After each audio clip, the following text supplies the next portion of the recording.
Hei taas! Tänään ollaan tällaisen pikkasen pikaisemman tutoriaalin parissa täällä.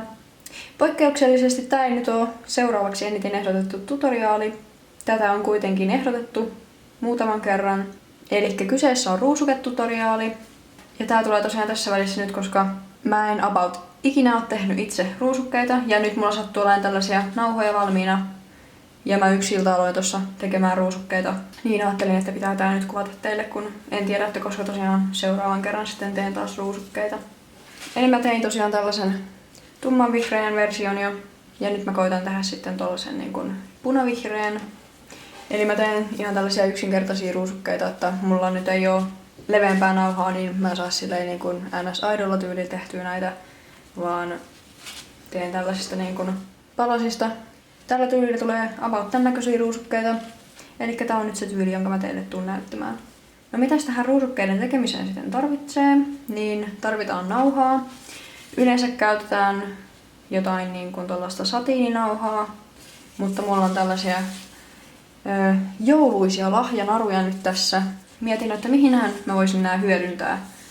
Et en mä niinku jaksa edes mitään riimuja tehdä, koska tällaiset nauhariimut myy ainakaan huonosti, niin kekkasin sitten, että itse vielä vähän voin tehdä tästä pari ruusuketta, että se on sen verran nauhaa. Ja tosiaan sain ton vihreän ruusukkeen jo tehtyä ja nyt tehdään sitten näistä lopuista pätkistä sellainen punavihreä. Eli tarvitaan tosiaan nauhaa. Tää on tällaista joulunauhaa. Oiskohan tän leveys jotain sentti-puolitoista senttiä. Se on oikein oivallinen leveys, kun tehdään tällä tyylillä. Sitten me tarvitaan 2 tällaista pyöreitä pahvista osaa. Mä tein ne suoraan valkoisesta pahvista ja ihan leikkasin nää jostain pahvilaatikosta. Tai ihan voitte käyttää jotain värikästäkin pahvia. Mutta jos haluatte ton keskellä valkoiseksi, niin sitten siihen pitää liivata sellainen valkoinen paperi. Mutta mä teen suoraan valkoisesta pahvista nyt. Eli 2 tällaista pyöreitä osaa. Sitten sitä koukkua varten, jos tänne ruusukkeen taakse haluaa tehdä sellaisen niinku tavallaan koukun, jotta se pysyy sitten suitsissa kiinni, niin tarvitaan rautalankaa.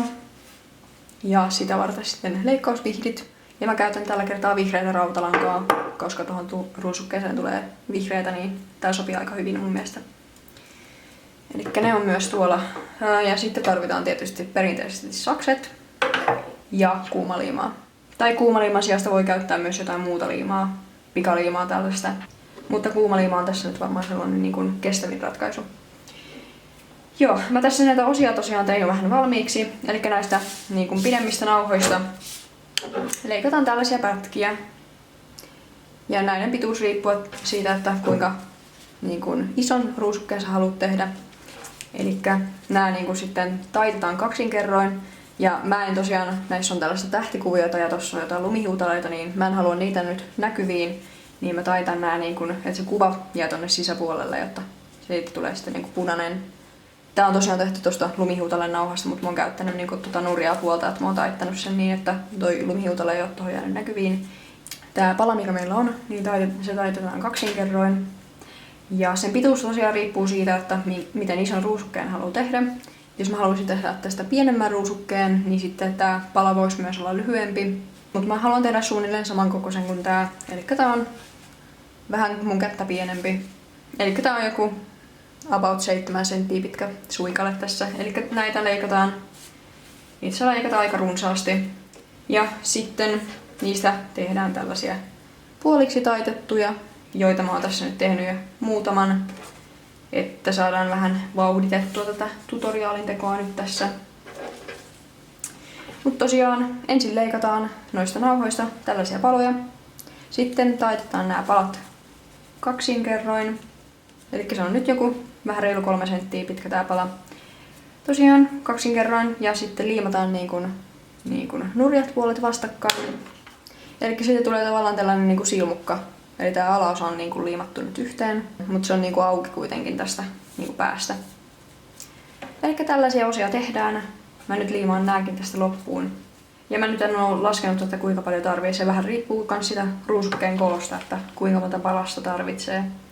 Jos nyt pitäisi arvioida, että paljonko nauhaa mulla meni tuon yhden ruusukkeen tekemiseen, niin mulla meni siihen suunnilleen 2 metriä nauhaa. Eli yhteen ruusukkeeseen kannattaa varata ainakin sen 2 metriä nauhaa. Ja toki, jos tekee pienemmän ruusukkeen, niin sitten sitä nauhakin tarvitsee luonnollisesti vähemmän. Mutta suunnilleen tämän kokoiseen ruusukkeeseen menee se 2 metriä. Noin, nyt on tosiaan nämä loputkin palat tehty, eli näistä tällaisista kaksinkerron taitetuista paloista tulee itse niin kuin tää ruusuke, eli tää pyöreä osa tässä. Ja muistakaa säästää tuota nauhaa, että saadaan myös tehtyä nämä hännät.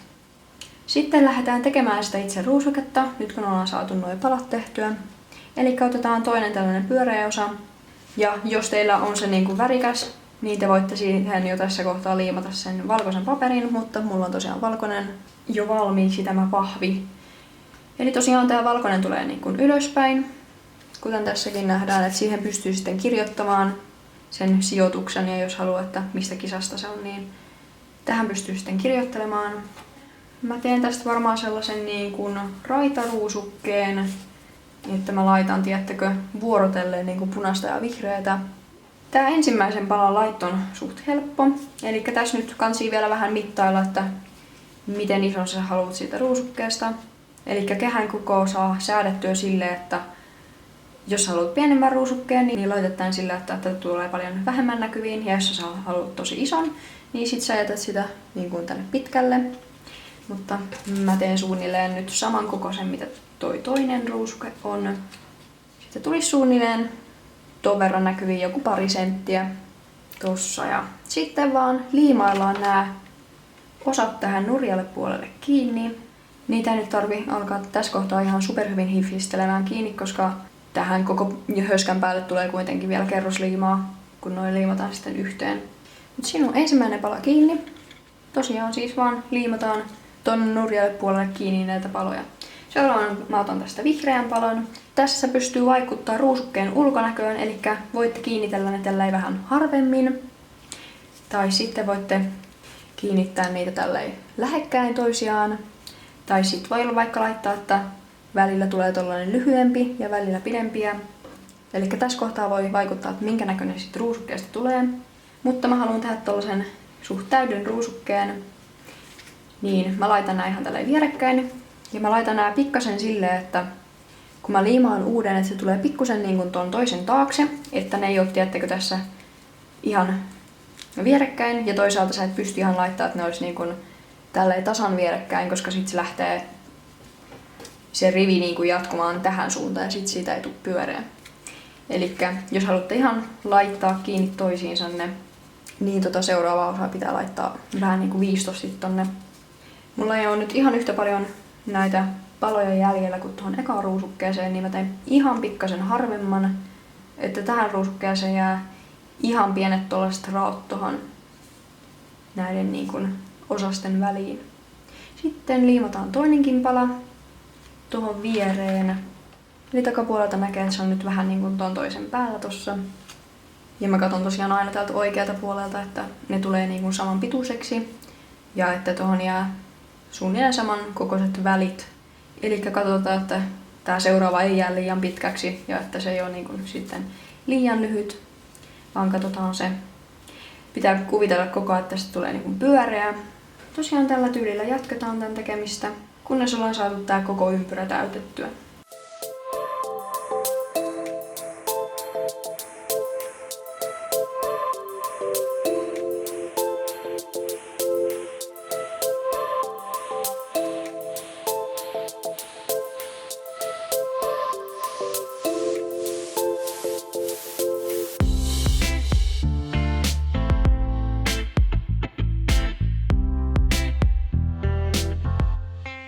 Noniin, siinä meillä on nyt kaikki osaset liimattuna.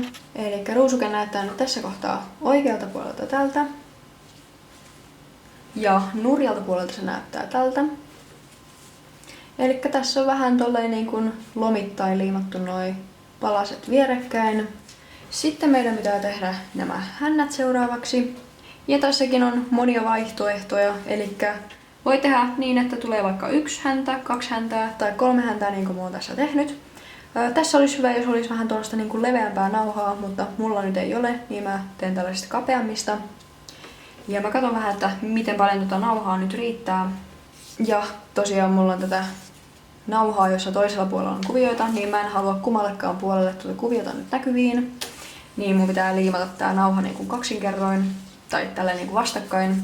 Eli kuvapuoli jää tonne sisälle. Ja liimaan tän ihan tosta reunoista varovasti kiinni. Mutta tosiaan tätä vaihetta teidän ei tarvitse tehdä, jos teillä on ihan yksiväristä nauhaa. No niin, liimasin tosiaan nää nyt vastakkain. Elikkä nyt meillä on tässä tällaiset yksiväriset nauhat. Elikkä ei näy enää tähtikuviota tai lumihiutelekuviota noissakaan. Ja tehdään noi hännät seuraavana. Mä mittaan, että saanko mä tehtyä tästä punaisesta noi pidemmät. Mä teen tän nyt samalla tyylillä kuin ton toisen ruusukkeen. Elikkä mä teen aika pitkät näistä niin kuin ulkohännistä.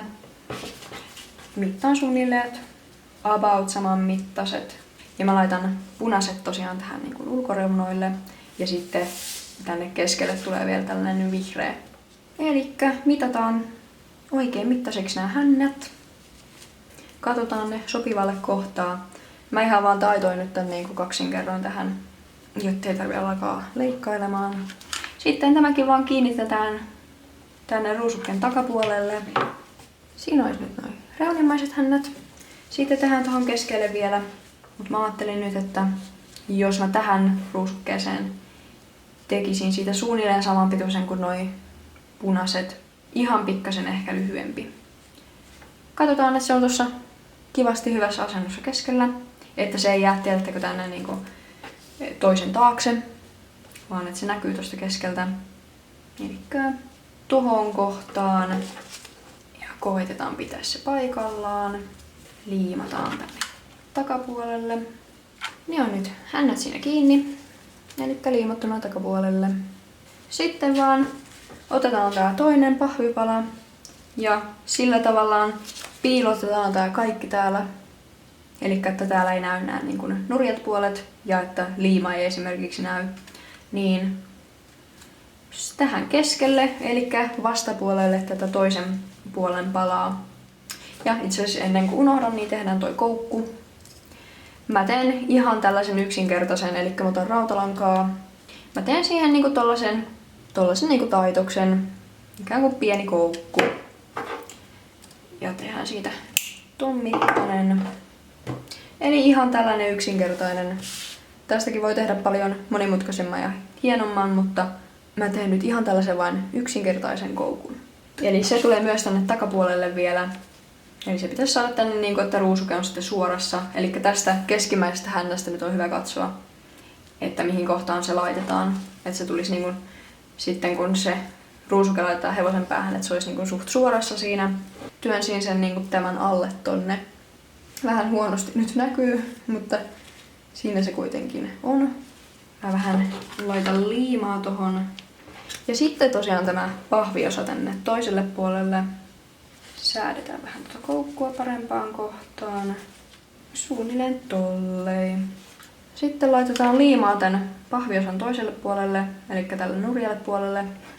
Ja joka tässä tapauksessa on tää keltainen puoli. Elikkä tarkasti tähän reunoille, mutta ei liikaa, että se pursua sit ylittää. Ja sitten ihan laitetaan tää koko alue tästä täyteen liimaa. Ja sitten vaan koitetaan laittaa se tähän mahdollisimman keskelle. Tästä pahviosasta tosiaan kannattaa tehdä tarpeeksi ison, että niin kun näiden häntien se kiinnityskohtakin jää tonne alle. Ja ylipäätään, että ei jää niin kuin mikään noista reunoista tavallaan näkyviin. Ja sitten mä vielä varmistelen, että tää on joka reunasta kunnolla kiinni. Ja jos jää vähän tällaista rakoa, niin sitten mä varovasti lisään sinne liimaa. Siinä on nyt pahviosat kunnolla kiinni. Tuolla on toi koukku nurjalla puolella. Sitten viimeisenä viimeistelen nämä hännät. Eli ne pystyisi jättää tollaseksi suoraksi. Mutta mä haluan leikata niistä vähän tällaiset niin kuin siistimmän näköiset. Eli leikkaan niihin tollaset niin kuin ikään kuin kolot. Vähän niin kuin lippuviirin näköisen kolon tohon. Siinä meillä on valmis ruusuke. Eli tää on tosiaan tällaisella simppelillä tekniikalla tehty. Tää on todennäköisesti ainut ruusuketutoriaali, mitä tuutte multa näkemään, koska mä en tosiaan järjestä kisoja, niin mun ei tarvi myöskään ruusukkeita tehdä. Ja tässä on nämä molemmat ruusukkeet, eli tää vihreä, jonka mä tein aikaisemmin, ja nyt sitten tää punavihreä, joka tehtiin tässä. Nämä tulee tosiaan myyntisivuille, ja mä laitan nämä tosiaan suht halvalla, koska tosiaan noin nauhat oli mulle ihan ilmaisia. Ja tää oli tosiaan tällaista ylijäämänauhojen hyötykäyttöä nyt. Ja mikäli haluatte nämä ruusukkeet itselleen napata, niin käykää katsomassa sieltä mun myyntisivuilta.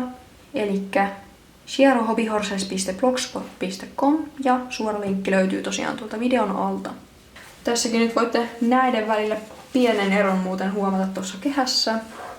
Eli tässä nämä on niin kuin paljon tiheemmin ja täällä ei ole niin kuin sellaisia rakoja näiden välissä, kun taas tässä mä jätin tollaset ihan pienet raot tänne. Niin nämäkin jo näyttää pikkasen erilaisilta. Mutta eipä sitten muuta kuin, että seuraavaan kertaan. Moi moi!